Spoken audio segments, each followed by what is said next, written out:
one of the things I admire most about the Mankind Project is we've done a good job in helping men in one way or another through our trainings and our I groups and all that to take accountability and responsibility for our impact on others, right? It's a really cool part of what we do. And it's a beautiful part of this thing of, becoming the mature masculine, right? And creating that integrated man that can come from the different archetypes and know how to move into a situation and have a positive impact. So one of the big subsets of that is, right, taking accountability for our impact. And the thing that I think we do a decent job is bringing in the fact that sometimes we project. We make a projection or a judgment about others, and that's really a story about us or some of our work, and yet we don't recognize it, and so it has that impact on other people. And then we kind of start to get into a mess, right? It feels heavy, it can feel even harmful at certain times. So part of what I'd like to do is play with a tool that I've found that helps people, men, everybody, kind of unwind that and look at what we do when something happens in front of us in our world, how the judgments get formed, and then how we might be able to bring a different awareness so we are being clean and clear in those situations as opposed to harmful or projecting stuff that is really ours. So how's that sound? That's great. Good. Sound like fun? All right, so the big tool is in front of us here, and I call it the perception wheel. And the reason I do that is because it really operates in a circle. And before we go through a specific example, the bottom line is this is life out here. Something's going to happen to us. That happens all the time, right? Day in and day out, we have lots of some things that are happening to us. And then we go on this journey inside, which is really very fast. We do have an emotional reaction. We make a judgment. We interpret it. We search for confirmation. We make up a story. We predict the future. And then we're showing up in the world with all that. And the next thing that happens, and that influences it. And that's where the cycle continues. So that's why we call it the wheel. So let's pretend that we are driving down highway, say Highway 101, and we're in the right-hand lane. So I'm going to be very factual in the front end on purpose. So we're in the right-hand lane, all right? And we're driving, minding our own business. And then a red Mustang with a young man cuts over from the left-hand lane at 45 degrees and misses us by 4 inches at, let's say, 70 miles per hour. Okay? That's the facts. Videotape could get that. Nobody would debate it, right? Red Mustang, young man, 45-degree angle, right in front of our bumper, 4 inches away. And then what happens? So here's what happens. First, we have an emotional reaction. What do you think the right immediately might be that reaction? Fear. I'd be pissed off. Fear, right, yes. I think that would come next. I think the first one would probably be fear, and then soon after that, probably for a lot of us, it'd be anger, right? Okay, good. So now we go to judgment. What might we say there? What an asshole. Right, jerk. Right? Young people don't know how to drive. That's right. Well, now you're getting ahead, right? Okay. This is how this works, right? Okay. So emotional reaction, boom, right out of the gate. Judgment, jerk. Explain, interpret, add meaning. So I'll help out on this one. I can't believe people can be so self-absorbed. Ever have that thought? Oh, yeah. Yeah. Now we search for past confirmation. I've seen this before. This is the time seen this, right? From a young man in a car. Fucking young idiots. So now we go from the emotional reaction, the judgment, explain, interpret, add meaning, right? Can't believe they're so self-absorbed. This is the third time I've seen this in the last 3 weeks. So I make up a story. This is so typical. Yep. Yep. And now I say, I'm going to predict the future. And what might that look like? All young men do it. Perfect. That's exactly it, right? Like that's what I need to be on guard about, right? So, what do you think happens the next time a red Mustang comes up the left side of the lane? You flip them off. Right. Right. You get defensive. I go into my fear already before it even shows up, and Right. anger starts rising up in me, right? Yeah. I imagine, and I'm already going, oh, here comes another jerk, Right. in a red Mustang. Yeah. I've done that before, and then you see it's an old lady driving it or something. You know, you're completely wrong. Yeah. Mhm. Yep. Yeah, and this actually, I got this example from a friend. This was happening on Highway 101 south of Santa Barbara. They had this happen. Person cut in front, and then she kept going, and then she kept going. And then she went off the road. Person had fallen asleep, and their first reaction was, What a jerk. jerk. Jerk, yeah. How long do you think this takes inside your head? Seconds. Or less. Yeah. Pretty quick. 2 seconds. Yeah. It's something we don't even realize is a process. It's Right. just, it's all instant, you know. We're just like, oh, well, this is my logical reaction and it's his fault. Yep. Yep. Yeah. Perfect. And all of a sudden we're cocked and ready for the next thing to happen because I'm going to keep going into this belief. Yes. For me, and again, not knowing, going through this is like, when you even start talking about it, I could feel the stress rising up inside of me. I could actually feel the feeling. Yeah. Here. And here. And And, it's I'm just- not even yeah. there. Yeah. Yeah. Right? But it was like, oh yeah, and I can think of 100 stories like that. Yeah. It's almost like a PTSD type response, isn't it? Yeah. It's crazy. Yeah, so that's all that stuff is happening, right? And so, you know, some of the things that I like to go with this is, you know, some of the pitfalls of this cycle is, you know, we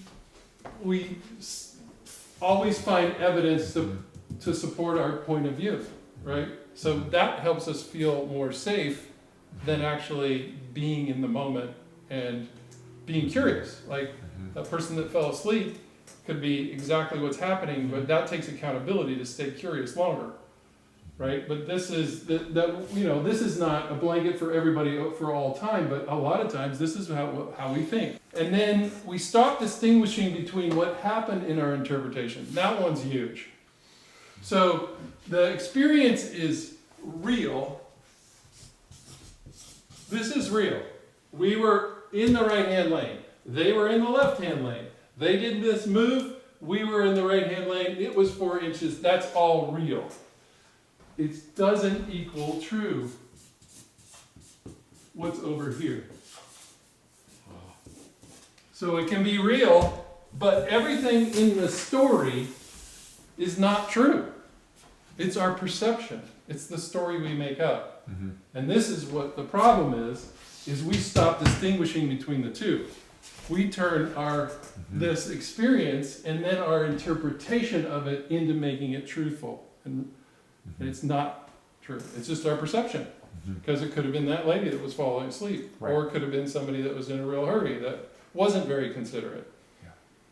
Well, this one is kind of new. We didn't hear this. But this impacts everything we do. This is going on all the time. I think, Justin, you mentioned it earlier, is that, you know, that 100% of what we think is a perception. So the key is unwinding it, right? And not fighting the fact that we actually are perception machines.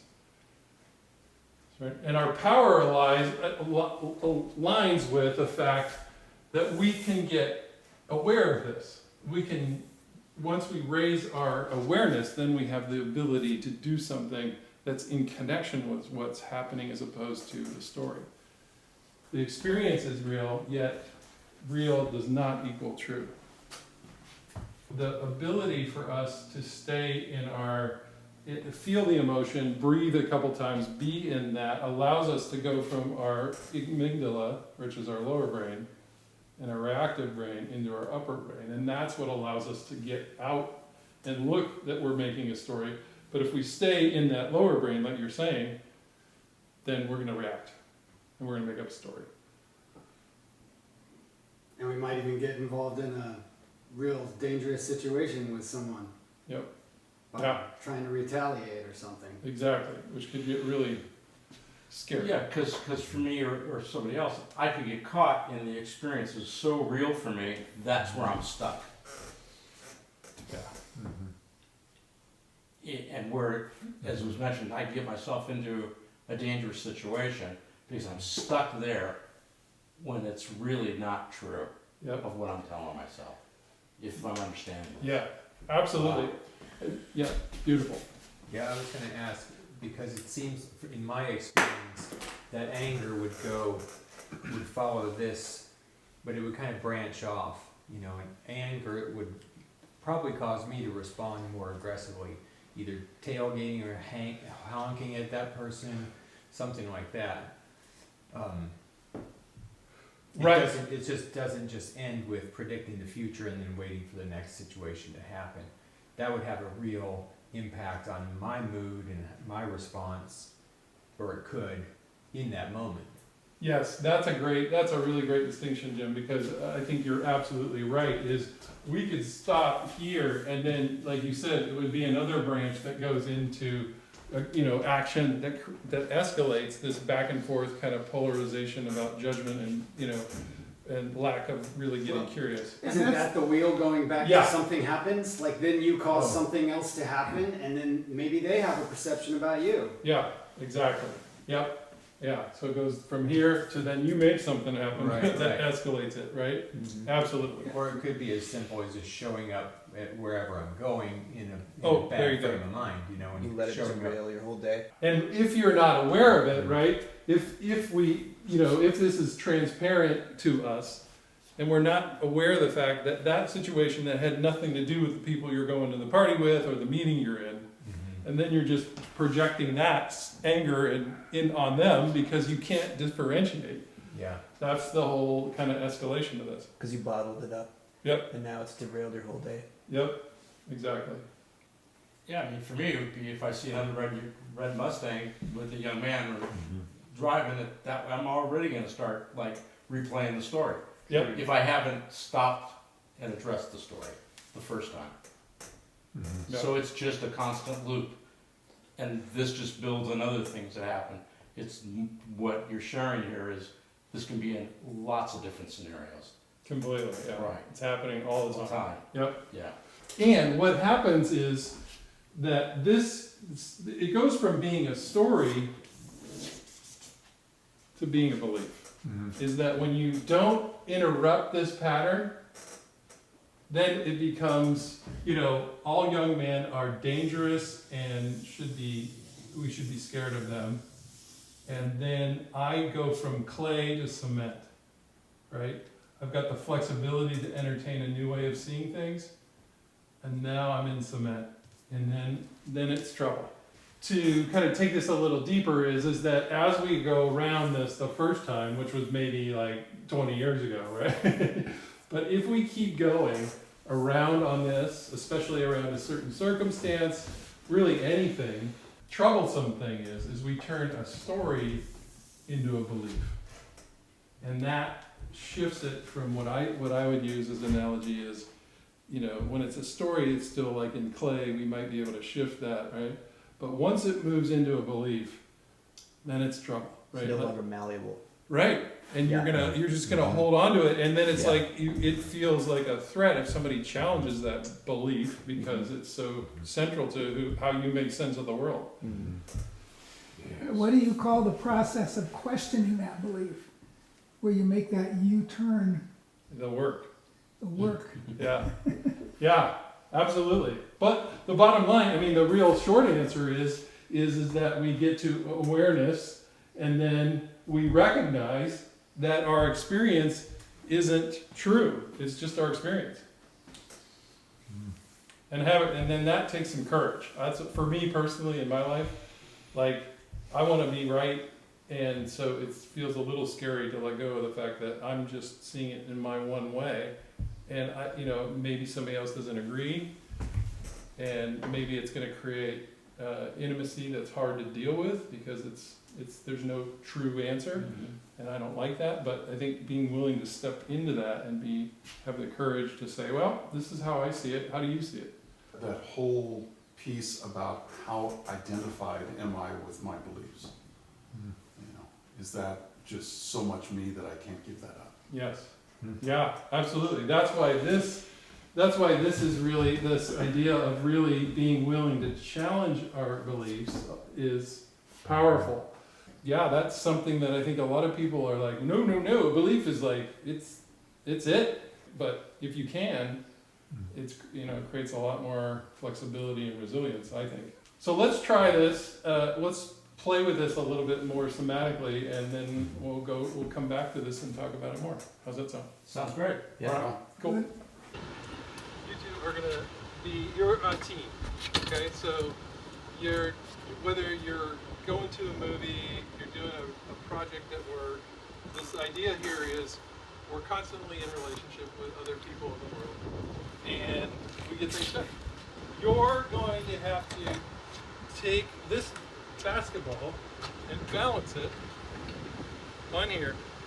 But the challenge is, and the job is, and you can take your time, there's no rush, is you're going to have to go around the chair and then over to the basket and then raise it in and try to put the basket in there. Just a task, all right? And you're in relationship with each other. There's an obstacle in life, somebody trying to give you a hard time, running out of funds in your budget, whatever that chair represents. Beautiful. Way to go. Yeah. All right. Woo! So let's go back to the beginning. Here's the deal. What I want you to do is I want you to make up a perception about each other. So say you're on a work team and you're going to think less of that other person. There's a judgment or perception, and so it can be anything. You make one up about Arlo. You make one up about Jim. All right. What's the one you want to hold about Jim? Selfish. Now, here's the kicker, is you need to hold your perception, just hold it. That's the rule.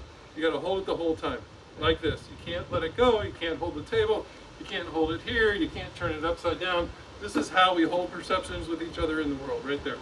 Got it? So here's your new job, is to accomplish the same task holding the judgment and perception of the other person. All right, make sure you hold that perception.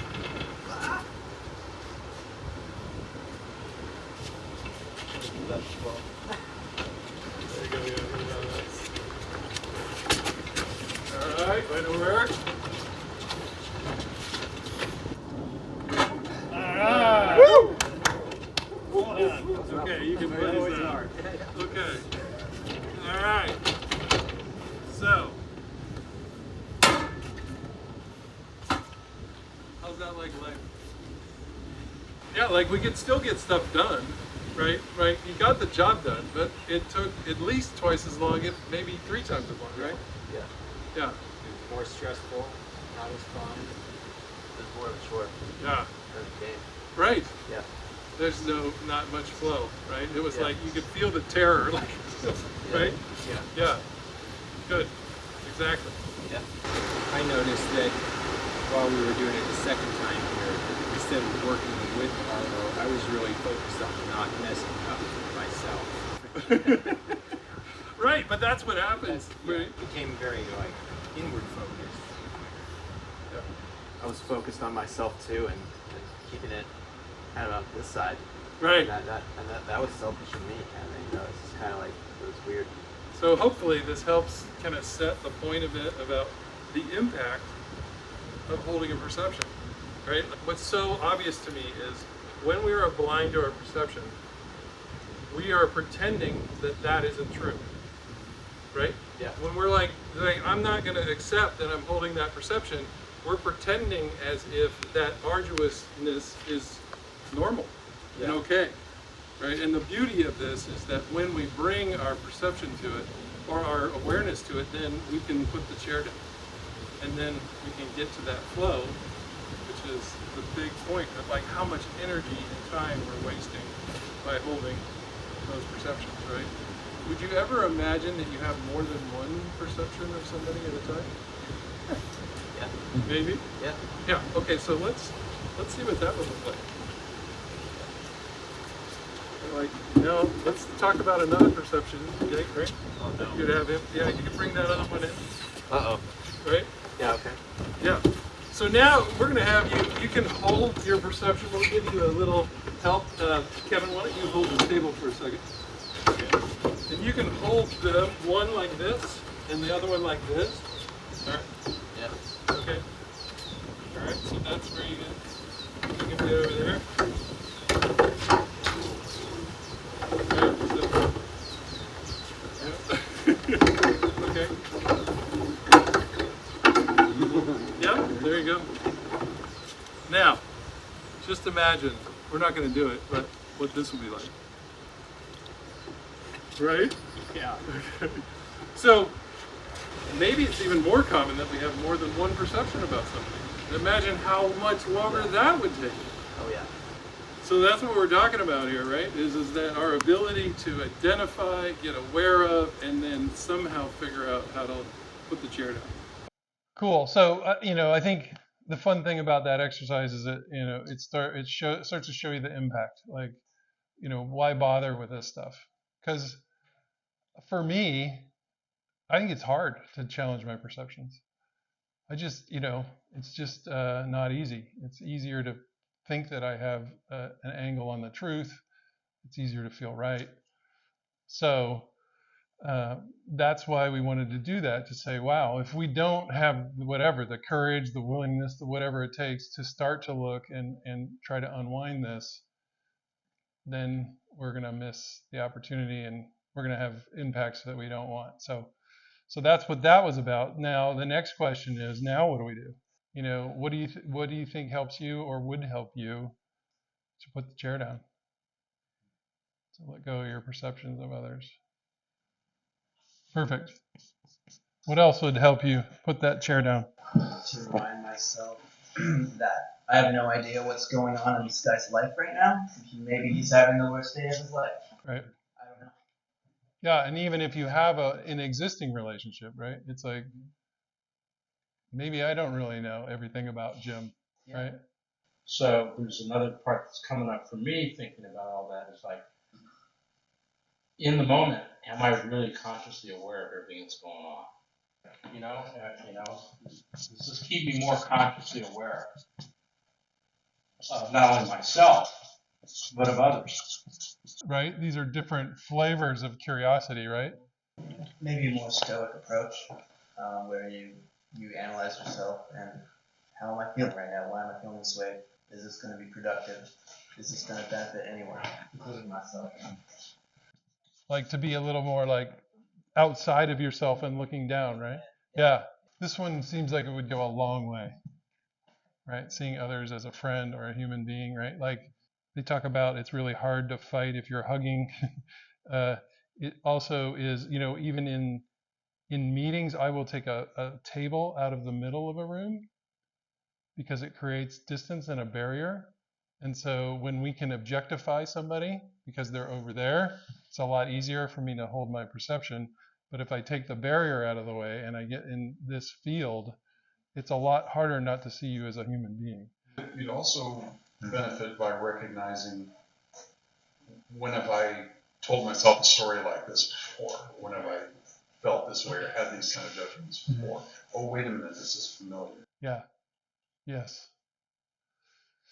Yes. Yeah. So maybe, kind of looking for the pattern, right? This is who we can control, right? So looking for the pattern in my thought as opposed to Mr. Know-it-all, which is I like to look for the pattern in your thought, right? That's a lot easier, but this is the real work, right? What's the pattern in my thought? And is this circle I've gone around on so many times that now it's become a belief?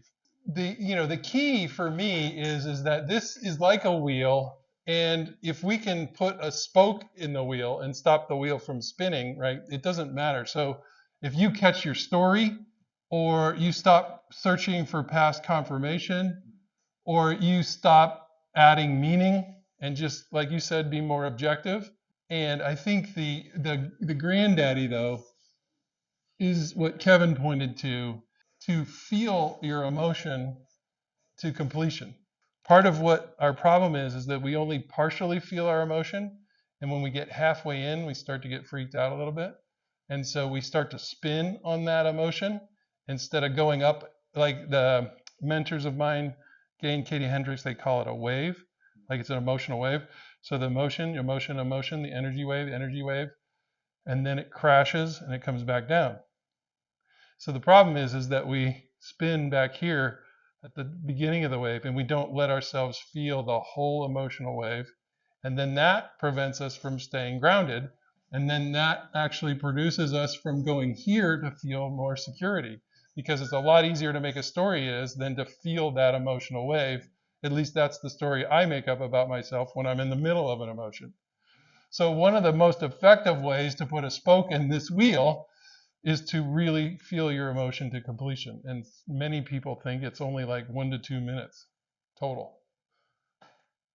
So it prevents that journey because we're willing to take another minute to feel our emotion completely. Doing our work, which I think this is, what you just said, Kevin, really is looking for our patterns. This one is also an MKP strength, or at least one that we encourage. By definition, we have a hard time seeing our shadow or our pattern, right? Do you see something going on with me? Like I got super triggered. I got really angry. I got really mad here. Do you see anything here? Right? Get that help.